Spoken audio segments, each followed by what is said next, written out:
Good evening. I'm Superintendent Chad Lewis. Welcome to our event this evening. It's called Listen to Understand, a dialogue to address cultural and generational gaps between parents and students.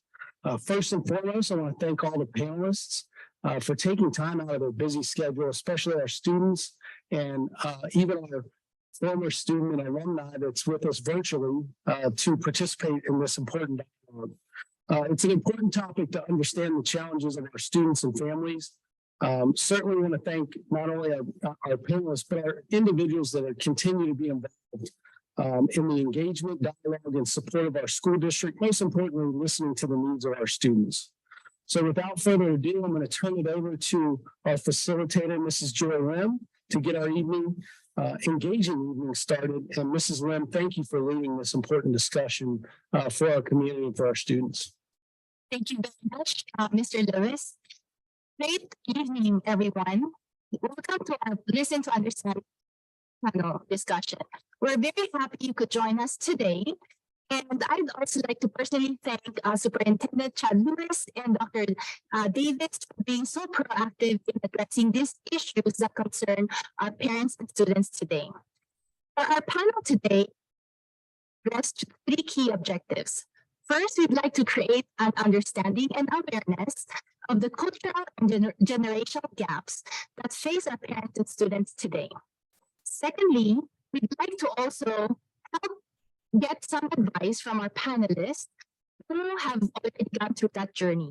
And third, we'd like to also encourage everyone to have an open mind on different ways of approaching issues, communicating effectively. With that, we'd like to get started with our introduction. We'd like to first start with our student panelists. So let's start with Ella. And we'd like to request you to do a quick introduction and also end with what is the biggest issue or challenge that faces you today? Okay, so hello, I'm Ella Carter. I'm a student at Sycamore, obviously, and I'm a junior, and I guess I would say the biggest challenge that faces me as a student would be trying to balance academics and, like mental health personally, trying to keep up with hard classes and challenge myself, build the college application for the future, and try to not overwork yourself and be too overwhelmed with life. Hi, my name is Arjun Rajagopala, and I am a junior at Sycamore High School. And I would say the biggest challenge as a student that I have had so far is also balancing schoolwork with extracurriculars. I'm also an athlete, so especially during season, it's very hard to balance everything I'm doing and try to build my college application as well while doing clubs and extracurriculars. Hi, I'm Jeremy Lim, and I'm a junior as well. And pretty similarly to what Arjun's saying, one of my biggest challenges as a high schooler is managing my current time because of all the commitments I have, especially concerning Asian youth oriented. I am the founder of the Asian Youth Alliance, and I'm also on the Philippine fencing team. So trying to juggle all these different things while also keeping in mind who I am and where I stand in society leads to a lot of different things for timing and just a lot to consider when I make my schedules. Thank you. Let's come to Dia Prakash, who joins us remotely. Hi, everybody. I hope you can hear me. My name is Dia Prakash, and I am a freshman here at Brown University. I graduated from Sycamore High School in 2022. Very, very, very proud alumni. I love it. I love it there at Sycamore. And I guess I would say I am one of my biggest struggles that I find is managing, like everybody said, stress and academics, but also fulfilling expectations. I think that that's a thing that I'm sure we'll touch on, but a lot of people have a lot of expectations, and I really hope that I can fulfill them, but I also have a lot of expectations for myself. So that's something that I really try to focus on. Thank you, Dia. Thank you also the panelists. Let's now come to our adult panels. Let's start with our all our parents, and we are also very blessed to be joined by Mr. Cartil, who is also our Dean of Students. So we'll have different set of questions for our parents versus Mr. Cartil. So for our first three parents, after you introduce yourselves, can you kindly also share what are your biggest challenges that you have to deal with your children at home or at work, in school? And for Mr. Cartil, after your introduction, we'd like to share what are the biggest challenges you've seen between parents and students because you've dealt with so many. So let's start with Felicity. Hi, my name is Felicity Tao. I am an immigrant from China. I came to the States when I was 25. I went to University of Illinois at Urbana-Champaign for graduate school. I have two boys. My older one, Teddy, graduated from Sycamore in 2019. He loved and still loves Sycamore dearly. He would tell you, if you don't like Sycamore, that's your problem. So Holly, my younger one, is a junior at Sycamore High School right now. I love working with the youth. I am the sponsor of the youth group of Greater Cincinnati Chinese Cultural Exchange Association. There are a few Sycamore High School students on the youth group's leadership team. My biggest challenge with my children is to understand their experience growing up as a minority, which is completely different from my experience. And my challenge is to help them grow roots here in this country. All right, my name is Jason DeMac or DeMaculangan. Other people in the district know me as DJ Spicy Noodle. But my perspective I bring is that my parents immigrated to the United States in the early 70s, and I was born here. So first generation born here and grew up in what I called a clashing culture, which I wrote lots of papers in high school and college about, because they were both doctors, immigrants that came in. And pretty much when me and my sister were conceived, the thought was I'm supposed to go to medical school. I had no choice. So trying to battle the American and Asian attitudes of life, being that Americans, you grow up, you become independent at 18 and we kick you out of the house kind of deal, to Asians where it's you live with your parents, you listen to your elders and you do everything they tell you, and that's the way life goes, and you live with them pretty much till you get married. I went to a private school my entire life, so I wasn't a public school kid. So I bring that perspective. And in the 80s, growing up was basically white dominated schools. So people were calling me Bruce Lee or calling me a chink, and I would actually get beat up on the school bus. So that was that time growing up. And my job as a student and a child was to just go to school only, don't work. If you play some sports, nothing too dangerous is what my parents would say. And I had to go play a musical instrument. So pretty much I was in my Filipino community growing up, was considered a rebel, even to my parents' friends. And I wanted to basically be right growing up. But basically, as I got older, I ended up embracing my Asian culture and have been very involved in a lot of the Asian Filipino communities in Cincinnati now, trying to see and help kids that felt the same way. So my biggest challenge really with my kids, my son who's 16 and a sophomore at X, and my daughter who's a sixth grader here at Green, is how do I balance not being like my parents, but also somewhat being like my parents as a parent? And how do I do that? And my kids understanding how I grew up with that clashing culture. And now they get to see how my parents treat me. And even at 48 years old, I talk to my 80-year-old mother like I'm a 16-year-old. I don't think I can top that story. I mean, your experience. Wow. We should have coffee one day. My name is Melissa Weiss. Most of you probably know me as a board member here at Sycamore. This is my 8th year on the board. But first and foremost, I'm a parent. I have two graduates actually of Sycamore, one from the class of 2019, Madeline Weiss, who actually in a week and a half is going to be graduating from college. Yay. And I have a Charlotte who graduated last year with Dia, the same class as Dia. And she is a freshman at McGill University up in Montreal. I will just say that I think the biggest challenge that I have had, and my husband and I have had with our kids, is to talk to them about not believing that there is one direct route to success in life.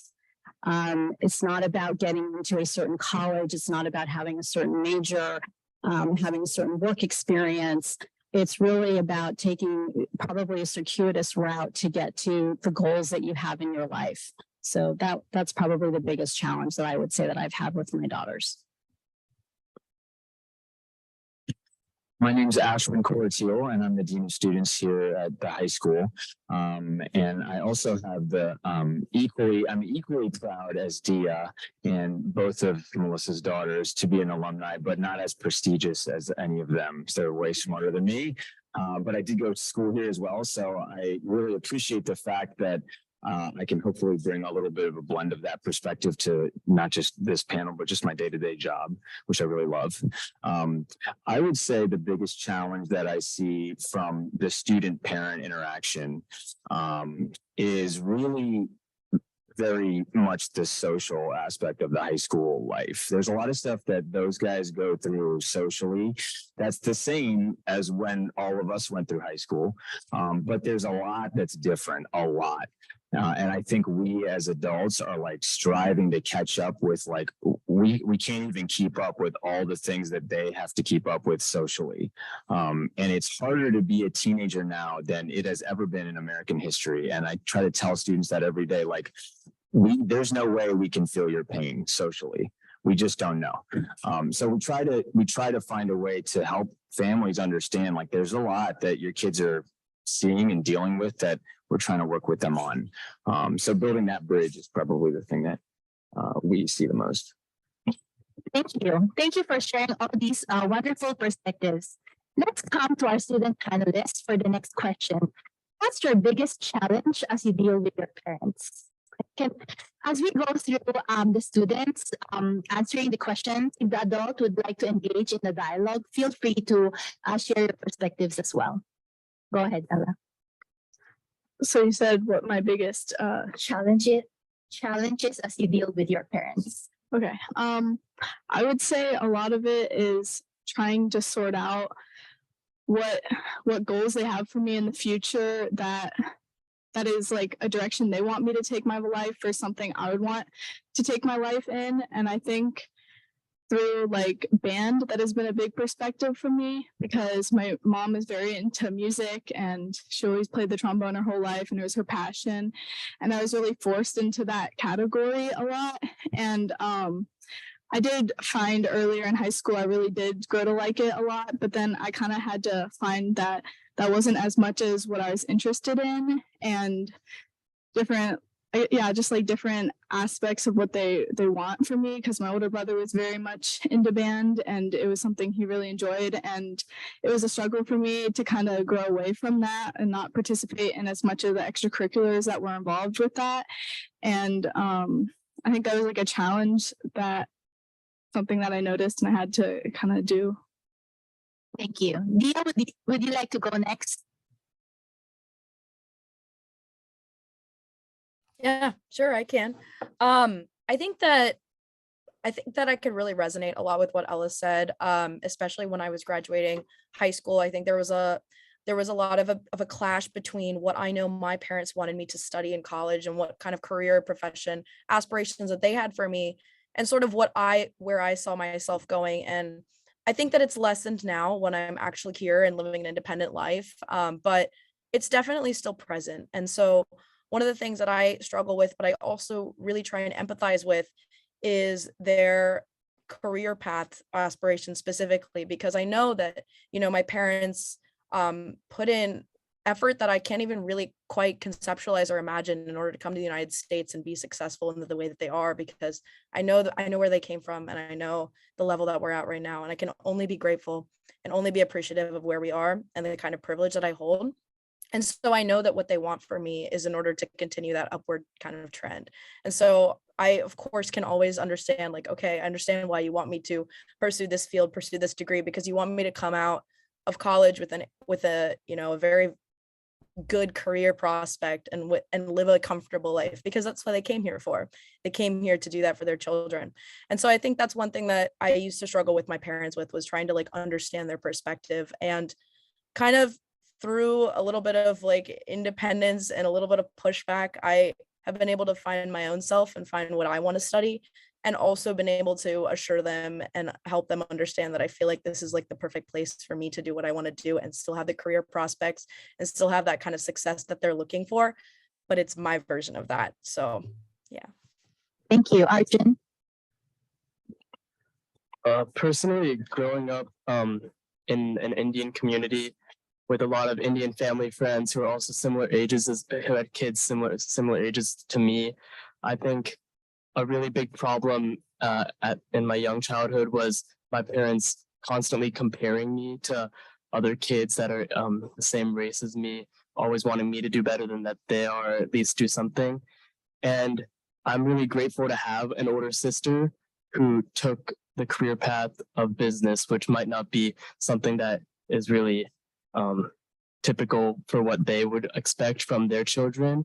So I think overcoming this challenge was very big because my sister and I kind of worked with my parents to try to explain to them that we don't have to always be constantly compared to other children who are the same race as me and my sister, but rather just I think recently that they have been more accepting, knowing that me and my sister are just doing our best with whatever we want to do in life, rather than comparing us with other people of our culture. Thank you, Arjun. Jeremy? I would say for me, it's definitely has to do with my personal social life and just like the differences. Because like I mentioned earlier, like I'm on the Philippine fencing team. And when I go back to the Philippines, everyone there considers me American, including like the relatives. Like I've even had like a close relative who like didn't mean it out of harm at all, but just like straight up told me I wasn't Asian, I wasn't Filipino. And then I come here and what am I? I'm not American by any standard of American societal expectation. And I think like my parents definitely have trouble like wrapping their head around that because they've never experienced it in their life. Like, how could you explain to your parents that when you go into school or you go into your activities, you're not like anyone else, but at the same time, you have to act like you are. And it's things like that that definitely are a little harder to work with. And also just personally, a little harder for me to navigate through in terms of social life. Thank you, Jeremy. We'll go with one more questions for the student panelists, and then we'll come to the adult panels. So the next question is, what is a big cultural barrier you had to overcome? And not everyone has to answer all questions, so I'll just let you jump in as you feel like answering it. Go ahead. I could take this. So one of the biggest cultural barriers, which also kind of ties into my parents as well, I would say, is the understanding that grades are not everything. Because from my parents' culture, like if you get good grades, you could be incompetent at everything else in society, but you'll end up fine. Like, because kind of the journeys that they go through, like if you have good grades, then you get into any college, whatever, and then you have good grades in college and you're employed and you don't have to think about it anymore. And that's kind of the formula they've been going through. And strangely enough, like my mom was popular for getting good grades. So like the social was covered for her as well. And just because of like things like that, like me personally, like, yes, grades are important, but I don't think I should be like killing myself over my grades just for like an extra like 0.01 in my GPA, you know, things like that. And just like trying to balance out just a healthy social life over that.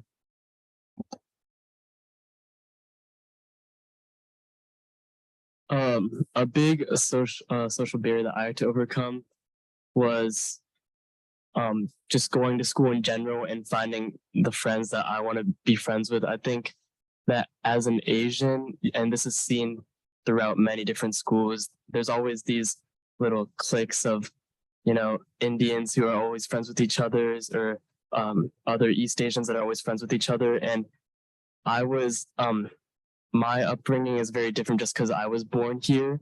So I'm a lot more westernized than some other Indians or Asians that I'm friends with. But I think it's a really hard to kind of become friends with people who are Americans by society's standards. It's very easy to kind of just like become friends with the other Indian just because you're Indian. And that's really good to have someone that kind of relates to you on that cultural level. But also I think it's important to be more inclusive of everyone and not really just have social friend groups just because of race. I would say, obviously, I grew up white and I still am white. That was weird wording, but I would say I definitely like growing up with that much like, I guess, always being part of a majority and always just naturally fitting in because, you know, you grow up looking like everyone else or having the same like food preferences or certain things like that. And I think it took maturity and growing up and experiencing like that people come from different places and have different backgrounds and don't go through the same things. And I think it can add to who you are and can shape you differently. You know, being friends with people of other cultures or different experiences can be a benefit to you, and diversifying yourself and also changing the culture around you to be more accepting and open-minded. Anyone else for the student? Yeah, I can definitely Yeah. talk about this really Okay. quick. I think like another really big cultural barrier, especially when it comes to Asian American parents, is approaching the idea of like professional treatment for mental illnesses or just like mental health in general. I think like a lot of the times the stigma runs really deep when it comes to an Asian American family because I mean, like a lot of us have alluded to, it's just kind of like sit down, put your head down, get good grades, do well, and prosper kind of thing. And a lot of us is like, okay, like if we're not feeling mentally well, if we have a little bit of anxiety, if we're a little stressed, or if we even want to approach the idea of therapy, a lot of the times it's a no-go. So I think personally, I was involved in a lot of mental health advocacy in high school. And I think that's what really opened up the conversation in my household. So I'm grateful to be coming from the other side of the conversation where my family is very open and accepting to things like mental health awareness, suicide prevention, and helping their kids with anything they may need in that department. But I know that I'm part of a minority within a minority. And so that's definitely a big cultural barrier that I feel like our whole culture needs to like open a conversation about, specifically in the Asian American community. Thank you very much, students, for speaking from the heart. Let's now move back to our adult panelists. What does your high school years look like?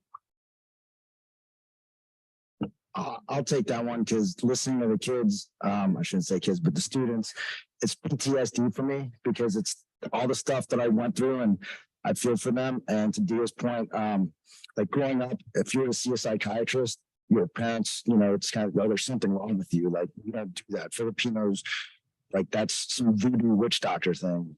You know, and I actually grew up with ADD, did not know it, and was diagnosed when I was in college, which was already, or whatever that would have been 1992, 93. So I actually had to come back for therapy for that stuff.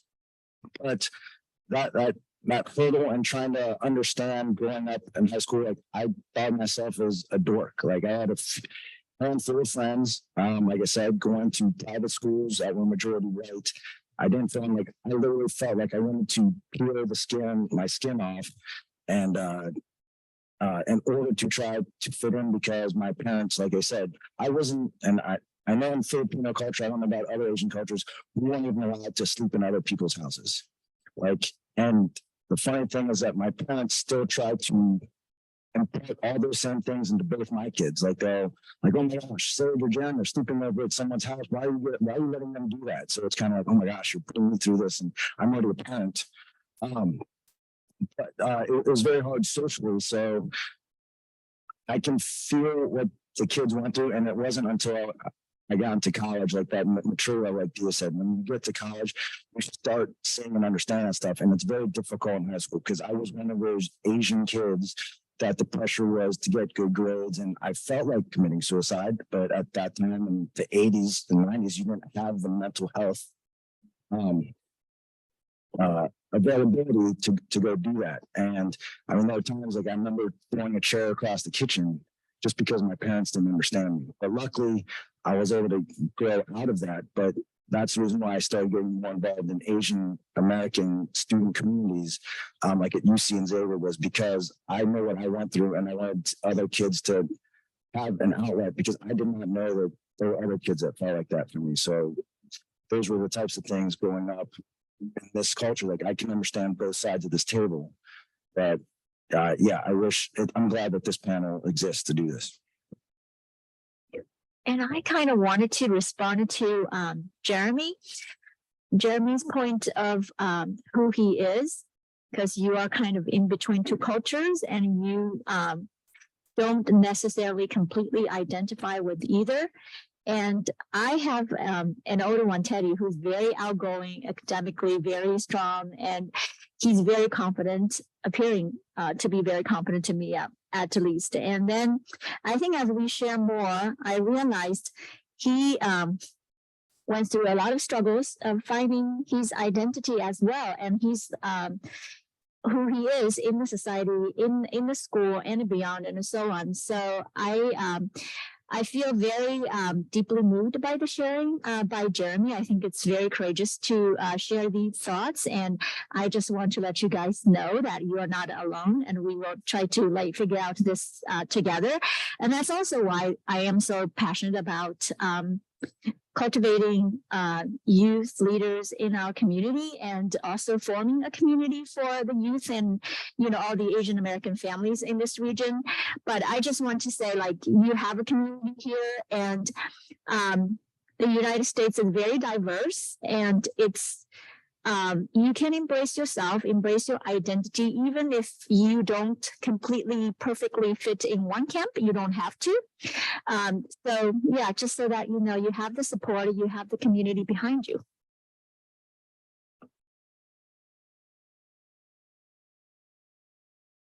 So the question is, what does your high school years look like? Oh, my high school. That was a long time ago for my high school years. Well, I grew up in California, in a suburb of Los Angeles, in a town called San Pedro, which was a beach town. And our community was fairly diverse. I'm a proud graduate of a public high school. But listening to what the students were saying, and having two daughters, who are young, I realized that our high school experiences were very different. I took a handful of AP classes, probably one or two a year. But I was very involved in other things. I was very involved in theater and drama and singing, a little bit of sports once in a while. But I think when I was growing up, kids were not pigeonholed as much as they are sometimes now, where, by the time you're in sixth grade, you have to pick your sport. I mean, this is what's in our society now, which I think does a disservice, because who knows when they're 12 or 14 or 16 or 20 or 25, maybe what they want to be for the rest of their lives and what they're really interested in. So the other thing that I wanted to talk about, and Mr. Cortiel touched on it a little bit, is I think you're correct that socially we have no idea what our students are going through compared to what we had. I can tell you, I remember a time in high school where you would come into a class and you might hear some people talking about a party that happened on Saturday night, but then conversation would kind of fizzle out and nobody would be the wiser. And you would just, if you weren't invited to the party, you would just kind of think maybe to yourself, oh, I wasn't invited to that party, but whatever, and then get on with your day. Well, now there's a whole, with phones, there is a whole photographic experience that is shown to you as to what you weren't part of.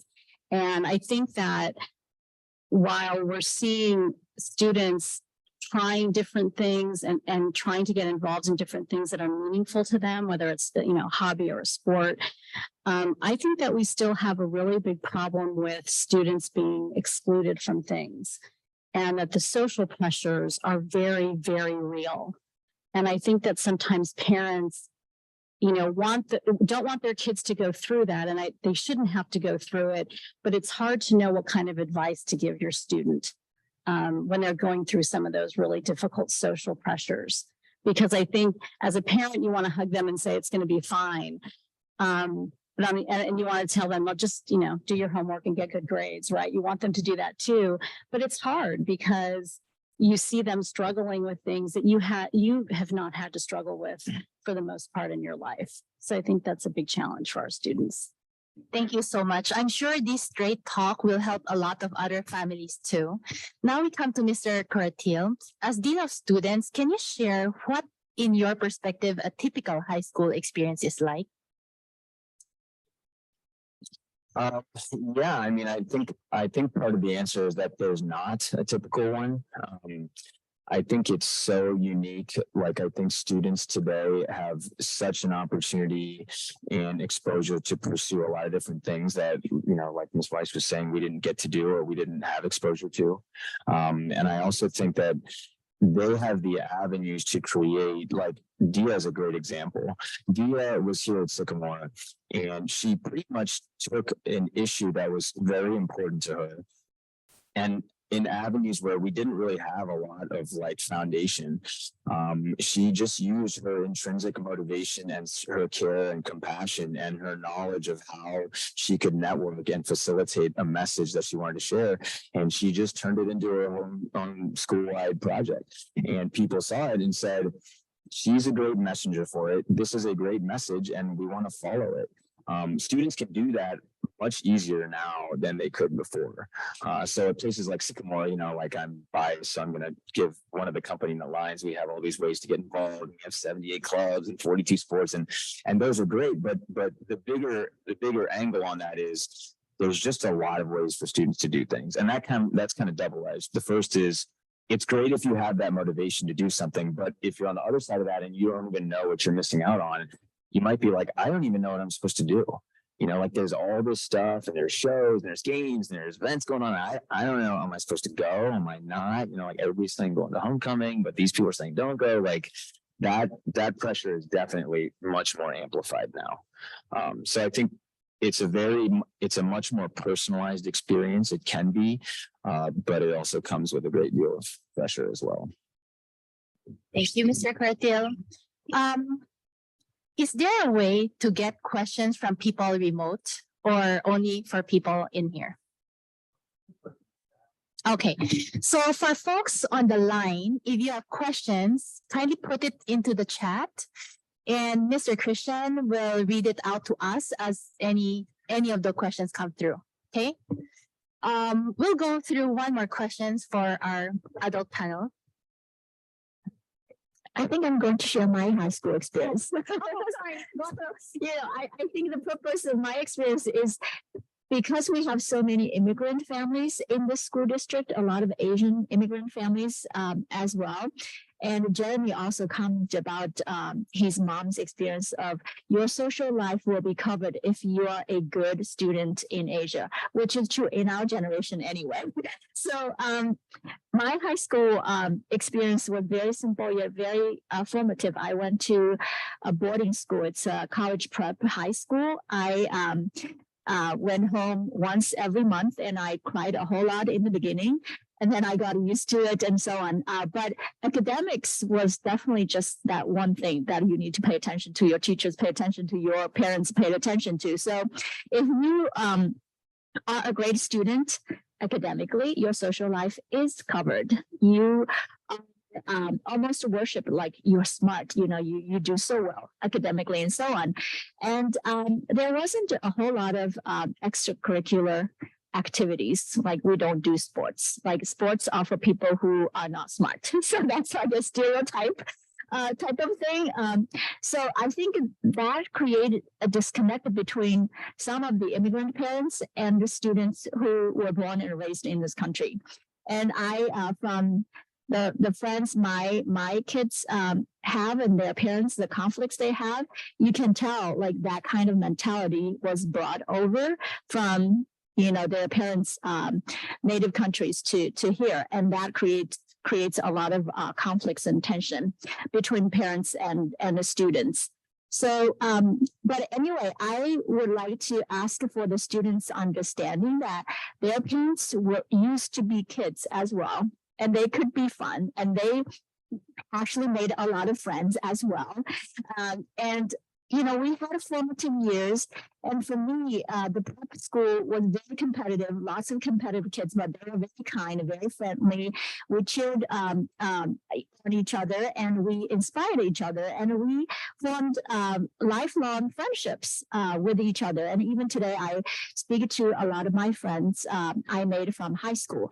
So when kids communicate with parents, sometimes you will think that your parents are always in their 40s or 50s. They were never young. They never understand what you go through, which is not true. Although the cultural environment might be different, the use of technology is quite different, but just deep down, we were kids before as well. So somehow we would be able to relate, and I would encourage parents and students to have that open communication channel and have empathy for each other. Thank you. One more question for our adult panelists. Based on what you know now, is there something you would like to change, and what will that be? And then we'll have a different question for Mr. Cordial. I'll go, and I wanted to also kind of go back a little bit to the other question, was just the fact that I wasn't the stereotypical smart Asian kid. I was a B student where I know that stereotypically, I want to say that as a generalization because my wife hates when I make generalizations. However, that mentality that Asians do put a priority on education, like it is that important. And I know that, and that's what's difficult for me because both my kids are and were in the district as accelerated students. So I was really happy, and I would say like, oh yeah, why didn't you get 100? I did that whole thing. Or like today, I joked with my daughter, she's like, I got 100 in my science. I'm like, wasn't there extra credit? Couldn't you get a 105? And that's just the way we live. But the one thing I don't want to say that what I can change because it's what I've tried to change, and that's kind of what I like to express to the parents here that are trying to understand and the kids is my parents were both doctors and they were on call all the time. Like my babysitter was basically the person who raised me. She's going to tell me how to do my laundry, how to cook, and all that. And I kind of swung the pendulum the other way, which is why I became a PTO president of the district for 4 years. Like I wanted to, I could have, I was an insurance agent for 25 years, and then I'm a VP of a roofing company. So I wasn't a doctor. I changed my major in college from bio pre-med to something else. But when I got married and had kids, I knew that spending time with my kids was my priority. It wasn't about making as much money as I possibly could. So having that time with my kids, I see the difference. My son, I said, hey, can you come tonight? He's got a different event. He's like, Dad, I already understand. Like, you grew up in a different time. I know how grandma and grandpa, and I know how I am. So at least he's understanding that. Like, sometimes I feel like he's more of the adult version of me in high school because I really struggled when I look back in those high school days. So for me, that change was to be understanding of what that environment is, to understand what the sports, what the social aspect is, because I think my wife sometimes gets mad when I ask my son every weekend, like, hey, why aren't you out with your friends? What are you doing? Because I know when I was sitting at home on the weekends, I was like, man, everyone else is going out, going to a party, a high school party, we're doing this. And I'm sitting at home because my parents won't let me out.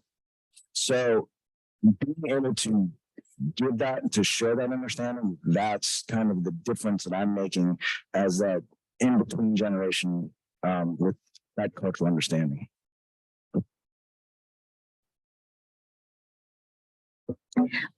So I would say I focused on academics too much when I was younger, but there were not many extracurricular activities offered. If anything that I could redo, I would say that I wanted to do more extracurricular activities. There were a few offered. I loved the theater. I did a theater. But back then I was so focused on academics, I would think that doing theater was a waste of time. So now I look back, I would love to do a lot more. And also I would say we didn't have a lot of sports to do. It was PE class and that's about it. And it's kind of,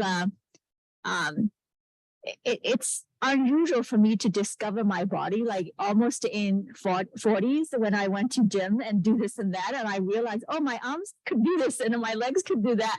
So I think I should have discovered that in those formative years. Like, it's not just a discovering you who you are mentally, spiritually, academically, but also like physically. Like, you needed to realize who you are inside and out. So I would love to explore myself a lot more and do more extracurricular activity without regretting like I'm wasting my time, instead of studying. Your question was very open-ended, so there's lots of things running through my head. But I think if there was one thing that I would want to change, and I kind of touched on this a little bit in the beginning, but I think that a lot of our students, and we have a lot of all of our students at Sycamore are very talented, and their intelligence and their pursuit of knowledge, and it's just amazing to me what our students do and accomplish. I guess what I would say is, I would love to see our students try things and not be afraid to fail. I think there's a lot of research out there that talks about students having grit. And I think that I think sometimes students are afraid to fail because they think that they have to get a certain grade, or they have to go to a certain college, or they have to go to college at all. I mean, college is not necessarily for everyone. So I think there's many paths to be successful in society. And I think that we could do a better job showing them that. And I think from a personal perspective, I think that I probably would have studied a little bit more if I could go back and do it again, honestly, if I had to say. And like Felicity said, do some extracurriculars that maybe I didn't think that I had talent in, but just to give it a try. But I think that Sycamore is such a great place. The other thing that I'll say too, that I think that parents, for the students, I think to understand that parents just want the best for you. And from their experience, if you do go to school and you get good grades and you get into a college that you are then, guaranteed, I'm putting that in quotes, but guaranteed a good job and guaranteed, a happy life. I don't think that that's really true anymore. It's not as simple as that anymore.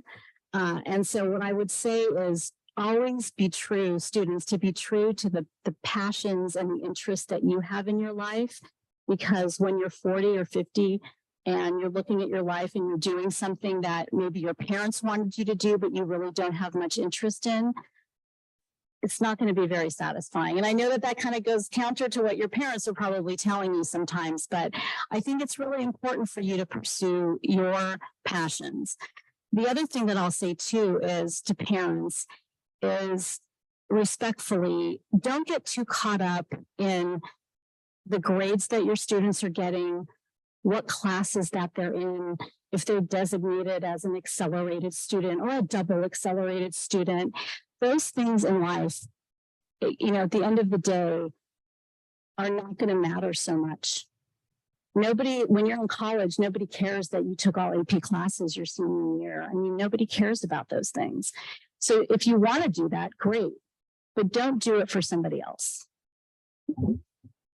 For being so open to share your personal reflections. Before we come to Mr. Curtil, I wanted to check if the students would like to respond to some of the points from the parents. If so, go ahead.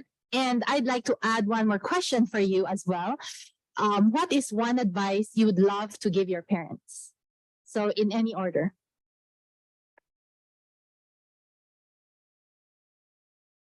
I think going back to Mr. DMAC's point about how he was saying that he wants to be a more inclusive parent than his parents were, I think that's the exact kind of advice that I would want to give my parents, and I would want to take on to my own children as well, is that I still want to, have expectations for them like any parent would, but I want to be reasonable, and I want to have a real emotional connection to my children rather than, only a connection where you expect things from them. And personally, I think that my connection with my parents has increased greatly just because I've begun to be more open with them about my emotional feelings, about their expectations for me and how I feel about it.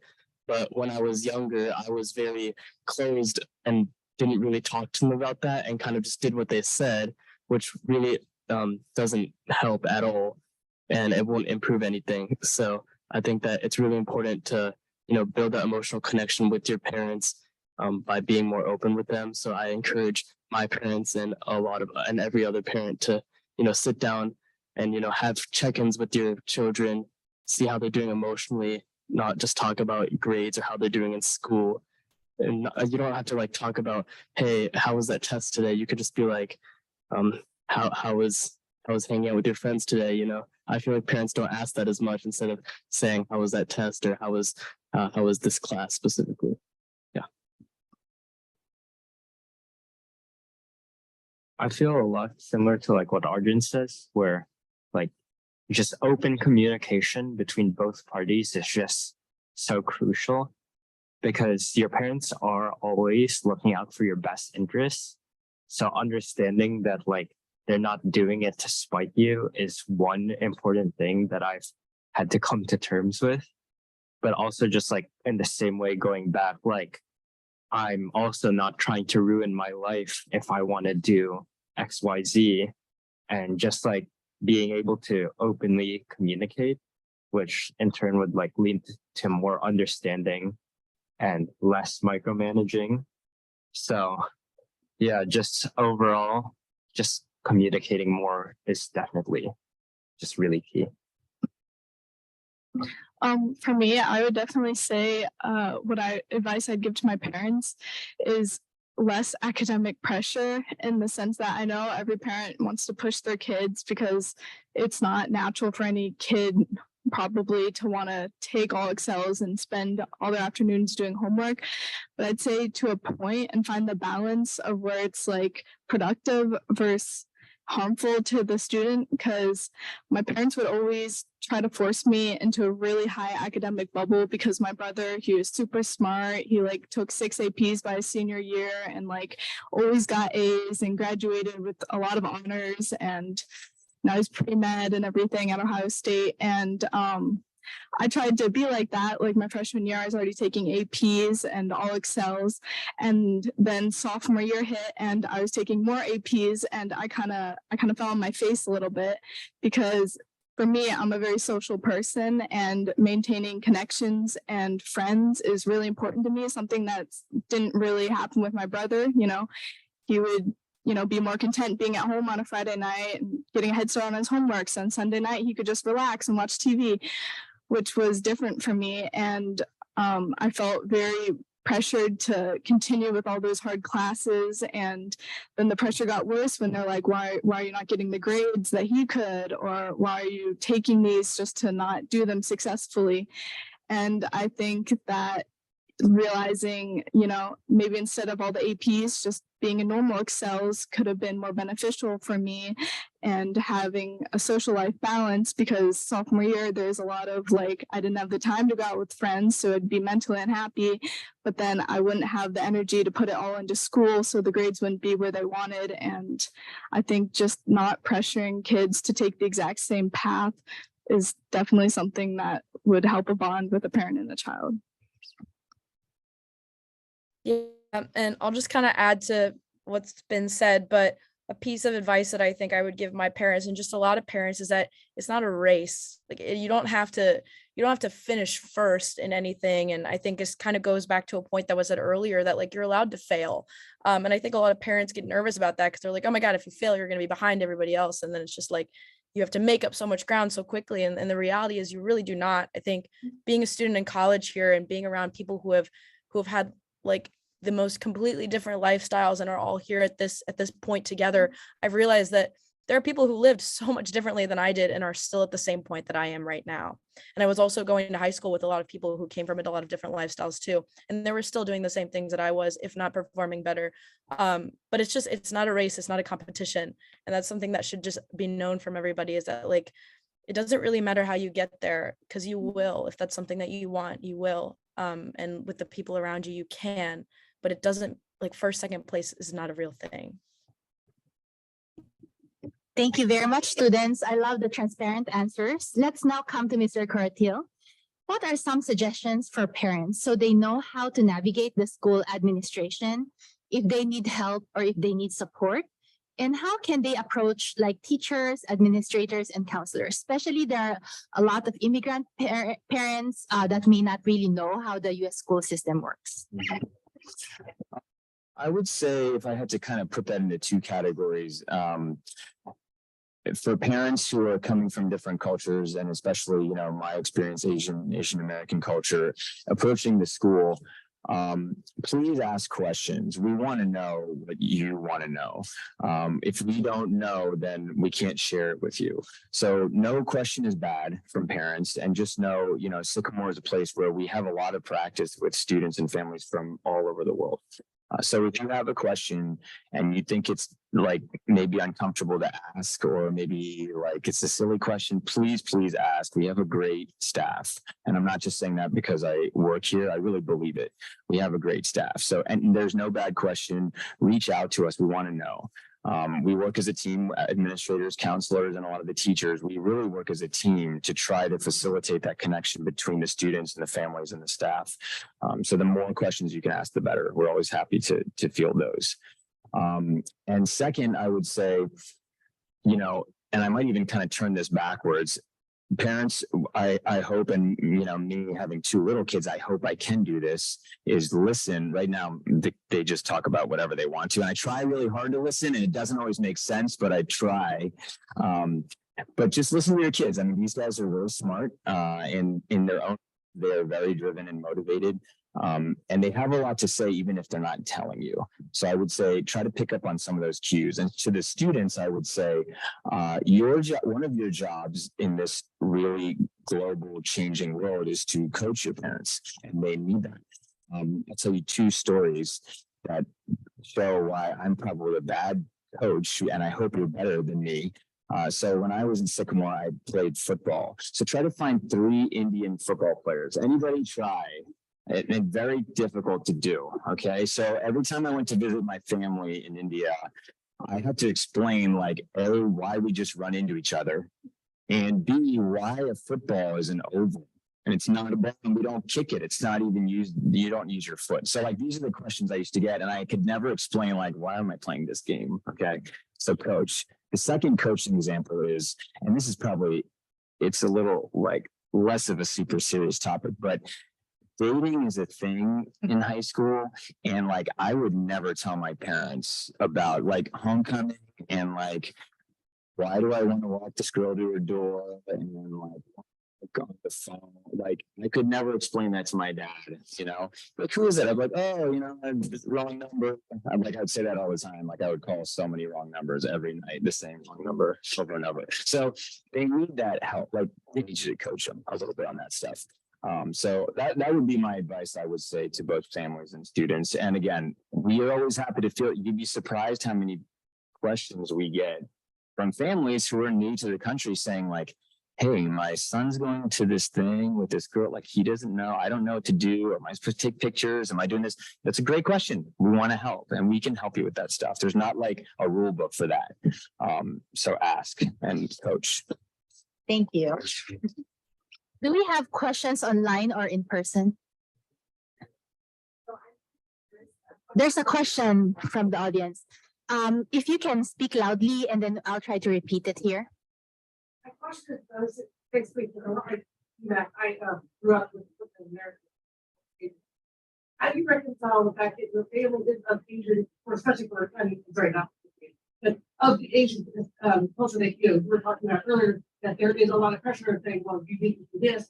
But at the same time, they're telling everyone else, oh yeah, you can be included, but they come home and say, not you. You need to make those A. Doesn't matter what I say to those other people. You have to do these things. Because I don't know about you, but that's definitely what my parents. They would say, oh yeah, they would tell them, like, yeah, they can do whatever they want, but they don't. No, you don't. We're always that. Must do it. So I don't know if y'all are having that problem at all with the duality of being in an Asian culture or family and being expected to follow the Asian norm versus living in the American culture and having to also be in American. Like I said, my parents are very much duality, very much. Others are like, oh yeah, one, but they never, no, that was never not. We'll all get college, we'll all become professionals in variety, and that was it, there was no option. I don't know what happened. So there is a wonderful question from the audience where she grew up Asian with an Asian culture within her family, but her peers and her friends are having this American culture, and she feels the clash of when her friends could go to parties and she would be asked to just stay at home, not being able to really mingle with her friends. I hope I'm able to encapsulate your question. And is there anything? Are the kids still feeling that duality? Are the kids still feeling that duality, and how are you managing it? Yeah. Pressure of your family and the culture or, you know, and become doctors or whatever. And are your parents still doing that? Because I got that, but I'm a generation. How much of that pressure is actually still being portrayed to you versus what they're telling them? So I'll try my best to repeat the last part of the question too. Are you feeling still the pressure from your parents within this Asian culture of performing, pressure of becoming doctors, etc., while they're actually telling other people that they're trying to be okay with kids living in an American type of culture? I hope that summarizes it. Yeah. Okay. Yeah, I think I definitely do feel that kind of pressure and the duality that you were talking about where I'm with my friends or some American friends and my parents are there and they're just talking about you guys can do whatever you want and whatever. They don't really care about what they do. But then when I go home, they're like, you have to do this, you have to do this. And I definitely still feel that to this day. And I think a big part of that is parents trying to fit into this culture as well. Well, see, my parents were born in India, so they were brought up from the Indian culture, but then they also have lived here for a good amount of years, so they also know what this culture expects. So I think that one problem that you were mentioning comes from parents knowing what America here in American society expects, but then still not adapting. And I think to finally solve that problem, are my parents and all parents that do this need to finally adapt rather than just knowing what American society expects. I think they kind of need to know why American society kind of lets their children find what they want to do instead of making them do what they want to do in Asian cultures. So I think parents know that, but they don't really know the reasoning behind that, so they don't kind of portray the same reasoning when they go home with their children. Yeah, for me, I definitely have like an experience, actually many experiences where like my parents will tell me what like society wants to hear, but their actions are very different. And just like the other things they say, the other things they do clearly show that they don't believe in what they're saying, or there's misunderstanding of what they're saying actually is. And I definitely feel like it's been instilled in me since a very young age, just like how hard they worked it to make it to this country. And because of that, there's like almost an expectation. Well, there is an expectation, at least from my view, that like I have to work as hard, if not harder than them, because compared to their upbringings, I'm pretty much born with a silver spoon in my mouth, and I have to make that count almost exponentially. And adding on, I think that this happens a lot because these Asian parents respect is a big thing in their community. And even though that now they live in an American community, they still want to be respected by American parents as well. So they do conform to what American society believes in. But then when you go home, or when I go to another Asian household for family friends, they're telling them, oh yeah, he wants to be a computer engineer. And I'm thinking to myself, no, I don't. I mean, where did this come from? But yeah, so basically that I think that a big part of it is they just want to please whatever community that they're in to try to make their family kind of seem like the best family. Yeah, and kind of adding off of what Arjun just said, that's so real. Like the duality is like observed in like something as petty or simple as like, oh, like my American friends will have a much more lax curfew than I will because my parents are like, you need to be home, Dia, you need to be home. Or like even in a social situation, I'll come home and they'll be like, so did you guys talk about like your college apps? And I'm like, no. They're like, why not? Like, what else do you guys talk about?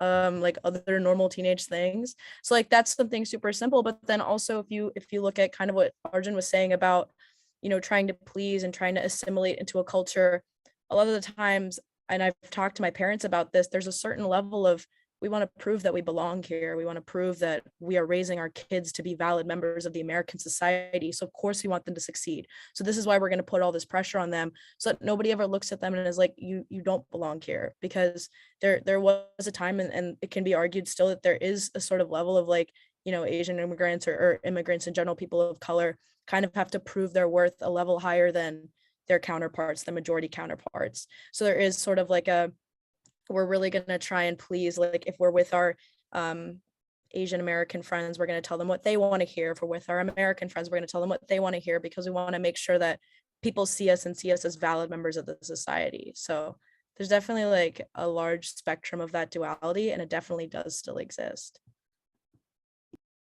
Thank you very much. Anything else? If I may, I wanted Yes. to add something to this question.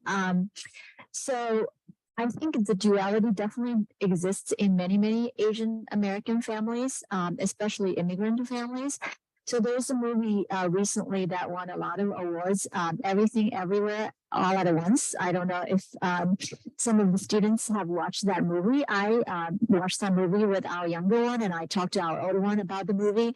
So Teddy told me he didn't feel, he thought it's a good movie. It's about generational gap, basically cultural gap. It's about an Asian immigrant family.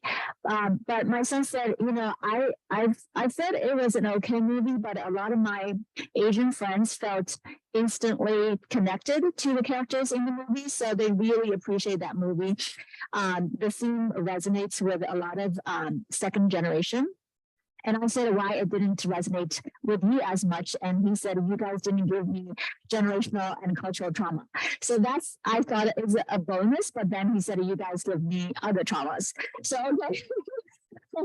But I will say that, you know, being Asian with our heritage culture, the burden on us as immigrants. And I heard Dia saying that, you know, we try to excel and prove that, you know, we're valuable citizens in this country. So my younger one went to the junior prom this year with a bunch of friends. And I told him that his dad could pick him up before 12 o'clock. And that's like the time we expected him to be home. And he's like, I'm riding with the student. I know he's a good friend, and Jeremy too. Like a bunch of them are riding together. I said, I checked the law in Ohio, and you guys teenagers are not allowed to drive after 12 a.m. And also, a teenager driver should not ride with a bunch of kids that they're not related to. So from my perspective, I really want to follow rules and the laws and all that, because I don't want to get into trouble at all. Because we don't feel like we have that network or resources in this country that we can fall back on. If we're in trouble, definitely done. So I don't want my kids to be in trouble. That's why we may act extra careful, and that might appear to be perfectionist or, you know, really kind of rule follower to the T kind of thing. And my son just told me, like, how do you think all those kids get home on the prom night? And nobody is going home at 12 o'clock. So I feel like there's a disconnect there, but I just hope that our kids will understand like where their parents are coming from, like being empathetic to each other, having that communication channel open will be appreciated. Listening to all this deep dialogue and very honest advice, I'm definitely picking a lot of very important points myself. And I'm hoping the families listening out there will also pick up some valuable tips and advice as well. I would say this point on duality and cultural differences is something definitely we're all still in a learning journey, trying to learn and evolve every day. The parents are learning, the kids are learning, and we hope to be in a better place as well. So any other questions from the audience or the chat? We can probably take one more and then we'll come to our closing question. Okay, the question is, as parents, what recommendations can be made regarding wanting our students to do their best without expecting their best to mean perfection?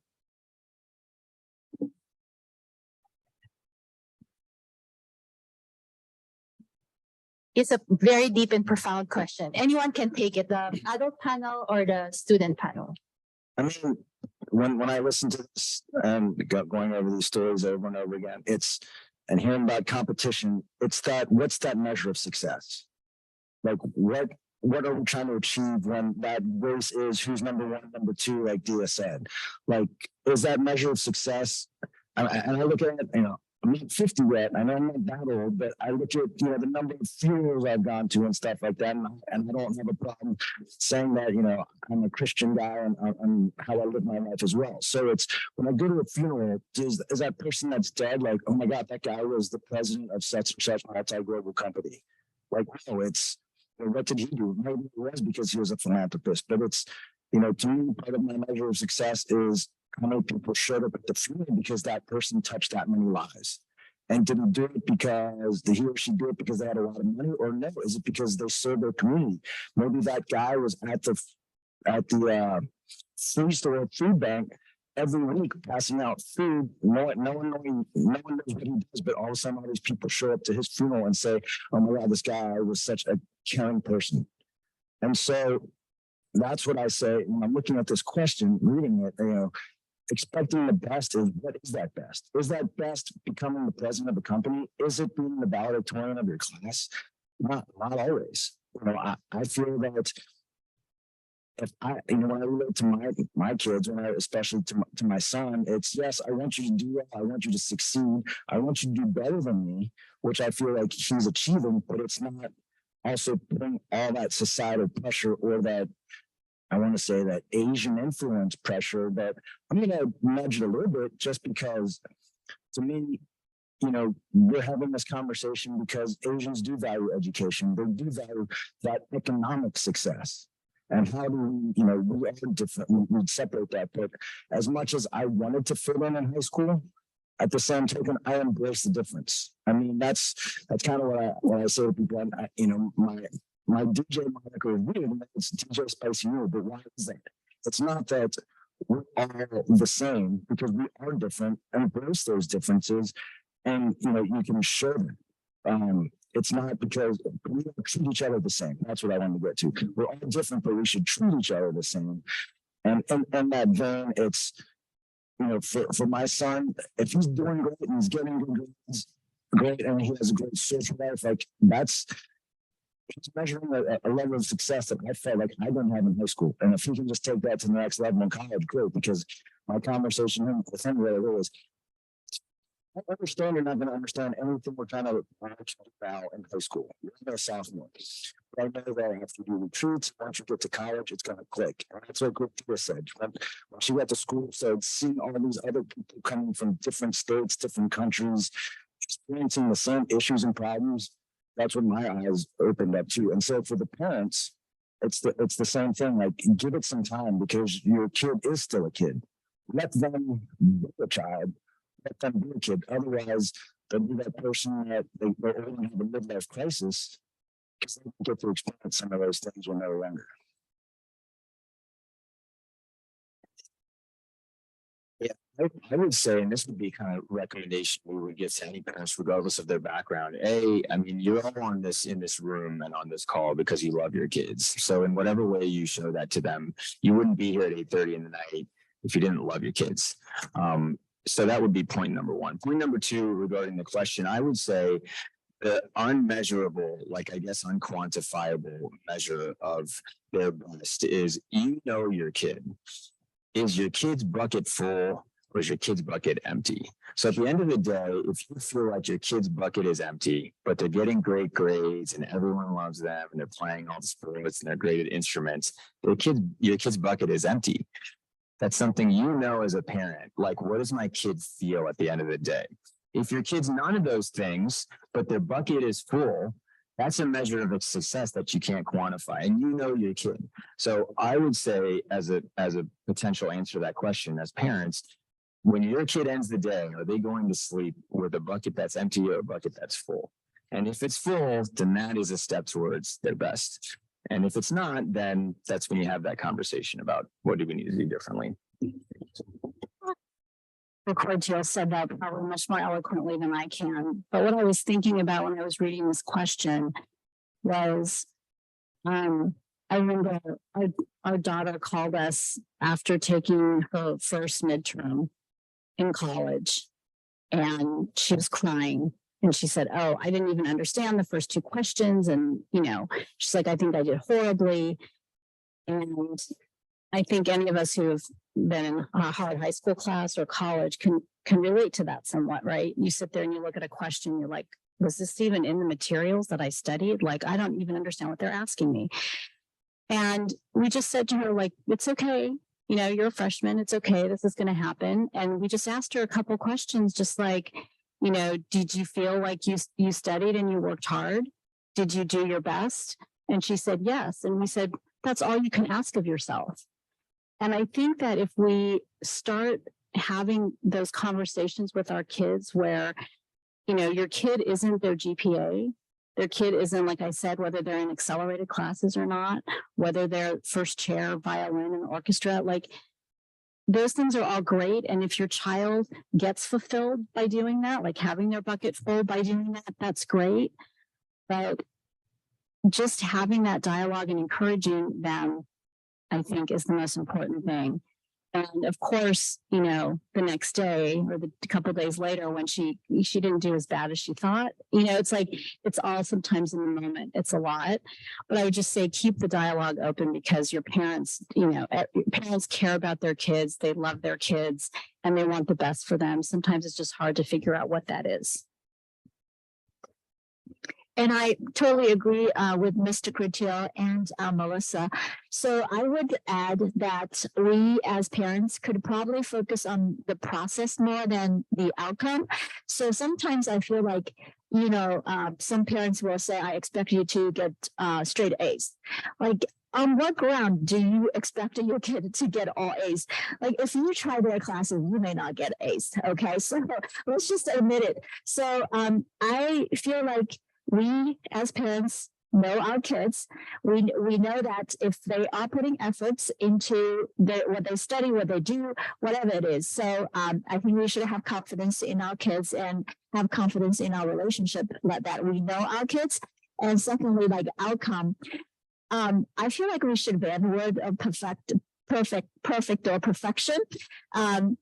And there's no such thing as failure. I feel like there's always learning from failure. So it's about the journey, about the process. What do you have learned? And our life journey is a learning journey. So there's nothing short of, successes and failures, but it's just a step in a lifetime. Thank you. A lot of very wise advice. Let's now come to our closing question. And we request everyone in the panel to respond to. We'll start with the adult panel and then we'll come to the student panel. What is the most valuable advice you've been given that you'd like to share with our audience, and any parting message you have for our audience? So let's start with Felicity. I will say, remain resilient and flexible. The world is changing so fast, and there's not a proven way of living your life successfully. Also, success can be very different for each person. You are the one to define your own success. So, and also regarding future career, I will say being a lifelong learner with a growth mindset, where certain according to a report published by Dell Technologies, 85% of the jobs that will exist in 2030 haven't even been invented yet. So I will say, be a learner, and also in your formative years, invest in your relationships, friendship, mentorship, relationship with each of your family members. You will definitely need those relationships in your life. Ground yourself in those relationships while everything else is changing so fast. And also, take advantage of technology instead of being controlled by it. Being able to enjoy what technology can bring you, but at the same time, also value the in-person relationship with your friends and family will be my advice. All right, my wife reminded me, which is good advice. It's, focusing on the effort and putting in your best effort, that a B is not an Asian F, that, don't focus on the grade, but let the focus be on the effort, that good grades would be a plus. And my advice that I always give at when I'm doing mentoring to high school kids is about networking. Making those connections, like Felicity said, but good networking, and especially don't burn any bridges. As a high school student, you never know those kids that you made fun of, you're making fun of, but you that might be bullied or vice versa. You might come into contact with them in the workplace.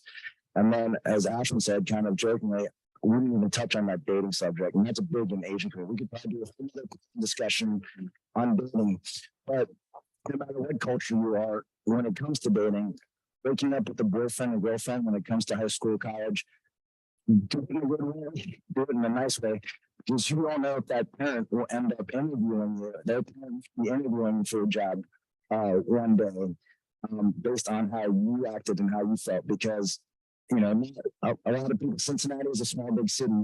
So if you happen to stay in Cincinnati, it's not 6 degrees of separation in this town. It's more like 2 or 3 degrees of separation. And for a lot of Sycamore families, I know that still live around the district. I mean, you're only one person away marrying someone else on the other side of Sycamore. But don't burn bridges in your relationships. I would say a couple things. I would say pursue the things that you're passionate about. I would also say that it's important to have relationships, a relationship with your parents too, obviously.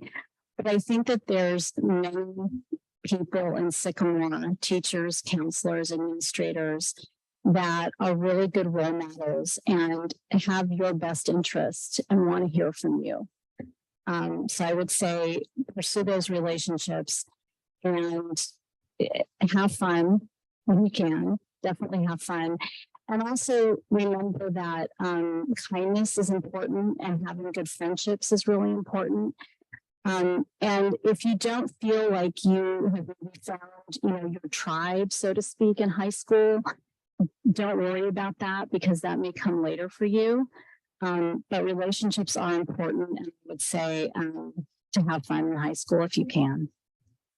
I'd like to repeat the question again, come to our student panelists, and then reserve Mr. Cartil as the last response. It's not pressure.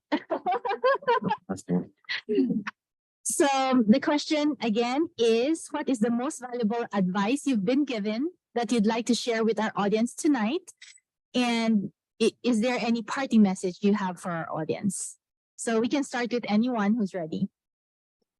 I would say probably a piece of advice that I got, like I've just been instilled with growing up, that really does change my perspective on life, is simple, but it's just be a good person. Because at the end of the day, you have to live with your morals and the lines you draw as a person.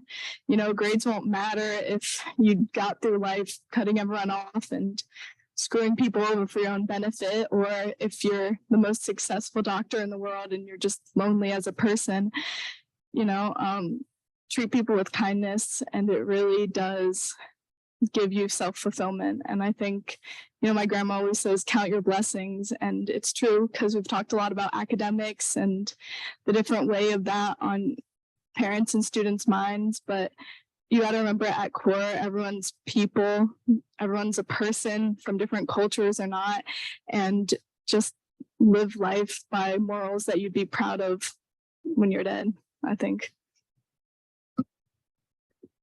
A piece of advice that I would like to share was actually from my parents, growing up at a young age, was embrace who you are. And it was actually from an incident, because when I was in an elementary school, first joining Sycamore, my parents would pack Indian food for me at lunch, and all the other Indian kids would also get made fun of for eating Indian food. It's smelly, it doesn't look like it tastes good. And then So I told my parents, I don't want Indian food anymore. Can you just pack me a sandwich or something?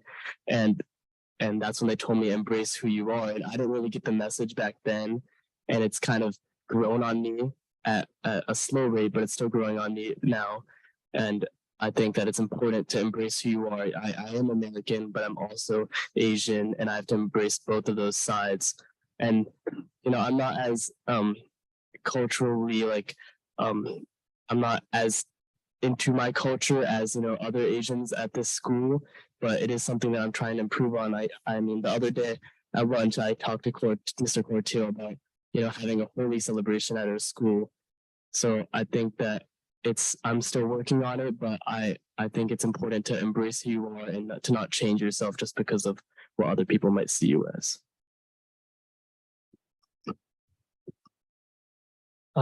I definitely have this more towards the kids. And it's just to be like appreciative of what you have and like the situation you're put in. Like by virtue of this what's it called? This panelist meeting, I have been very critical of my parents. And like I do think it's also important to like understand just how much they are doing for you. Like I know my situation is a little crazy, but like when I asked them that I wanted to pursue fencing, which neither of them knew anything about, and that the fencing club I wanted to go to was in Lexington, Kentucky, which is 2 hours drive each way. So 2 hours there, 2 hours back. They never complained a single time. And even to this day, I'm still being driven 3 to 4 times a week down to Lexington just so that I can pursue my passion. And it's just like things like that where I really have been very blessed to be in a family that is so supportive of me, even if I do have some issues with them sometimes. And just understanding just like where to go from there, and that they aren't out to get you and they are there to support you overall. Yeah, and I guess one of the best pieces of advice I've ever been given is actually from my parents as well, from my mom. And she always says, take advantage of the goodness around you. So whether that's opportunities, whether that's friendships, whether that's really good relationships you have with mentors, there's so much goodness in the world, kind of like what Ella said about being a good person. And specifically from a Sycamore perspective, the administrators and faculty there are just unreal in terms of getting you where you want to go. If you have a passion that you want to pursue, and you talk to them about it, they're the first people to kind of be in your corner and encourage you and cheerlead you to the finish. And it's beautiful. And also like the goodness that you have in terms of friendships and relationships are really important. Like everybody has alluded to, those people will be your people for a very long time. And sitting here at Brown and being around all these prep school, private school, boarding school kids, and being from Sycamore, I'm so proud because I realized that there was so much goodness around me that I was able to take advantage of, and it's at your fingertips. It's right there. So definitely take advantage of all the goodness. There's plenty to go around.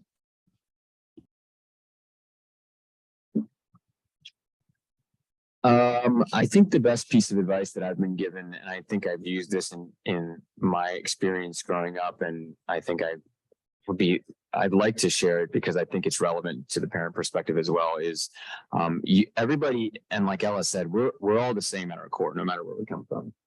And everyone has an inside voice, and that voice talks to you, and it tells you right from wrong, and it tells you what you love, and it tells you how to live your life. And when you cut away all the other stuff that influences us, if you listen to that inside voice, that's like one step towards positive results. So I think just listening to that is what I would say my advice would be. Thank you so much. And I greatly appreciate everyone for speaking from the heart. Before coming to the panel tonight, Jeremy told me he'll be speaking from the heart. And I said, go ahead, it's fine. And every single one of you did.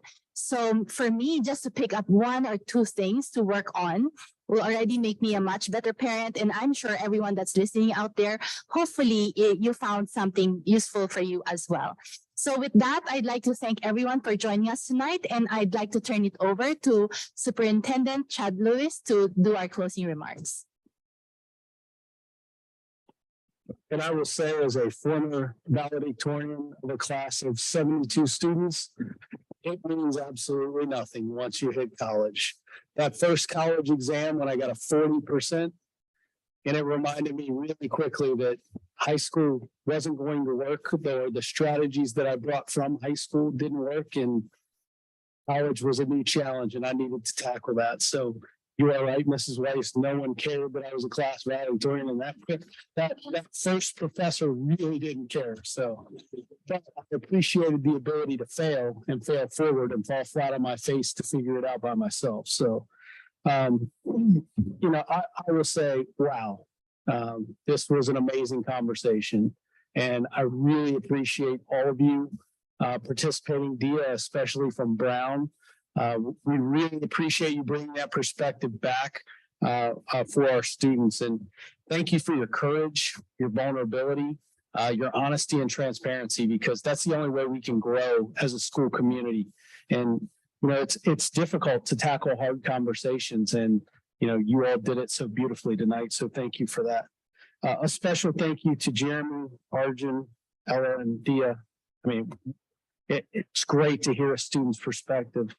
Jeremy, a special thanks to you, because you have brought this to the forefront with me numerous times and said, we need to start this conversation. And I agree with you. And being able to continue this conversation, this is not the only time that we will do this. I think this, whether there were 5 people or 25 people or 50 or 100 listening, it's the impact that we can have by having the conversation and continuing to do so. So all of you are great leaders, not only in the school, but in our community. And there is one thing that I do know that binds us all together, and we are all aviators, and we all care about this community and this school district. So I just want to thank you to the audience that's in attendance tonight, and certainly the people online. We will be back to you with more of these conversations. And again, a special thank you to the students who were already overwhelmed with probably numerous activities, and really appreciate you taking time out of your evenings to be here and share an important message. So with that, we will conclude for the night, and go Aves.